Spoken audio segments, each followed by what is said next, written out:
Nepal is a federal democratic republic.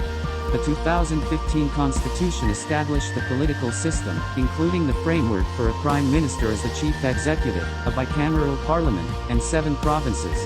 On November 20th, Nepal held national elections that domestic and international observers reported were overall well managed, free, and fair. Despite record voter registration, there was lower overall voter turnout than in previous elections.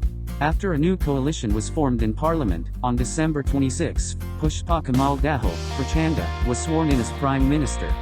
The police are responsible for enforcing law and order across the country. The armed police force is responsible for combating terrorism, providing security during riots and public disturbances, assisting in natural disasters, and protecting vital infrastructure, public officials, and the borders. The police and armed police force report to the Ministry of Home Affairs.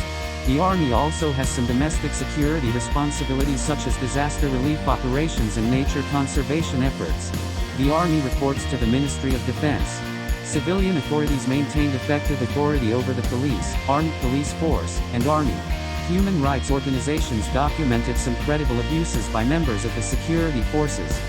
Significant human rights issues included credible reports of unlawful or arbitrary killings, including extrajudicial killings by the government, torture and cases of cruel, inhuman, or degrading treatment by the government, arbitrary detention, serious restrictions on freedom of expression and media, including violence or threats of violence against journalists and unjustified arrests of journalists, substantial interference with the freedom of peaceful assembly and freedom of association, including overly restrictive laws on the organization, funding, and operation of non-governmental organizations and civil society organizations, restrictions on freedom of movement for refugees, notably resident Tibetans, serious government corruption, lack of investigation of and accountability for human rights abuses and gender-based violence, including domestic and intimate partner violence, sexual violence, child, early and forced marriage and other harmful practices, crimes involving violence or threats of violence targeting lesbian, gay, bisexual, transgender, queer, and intersex persons.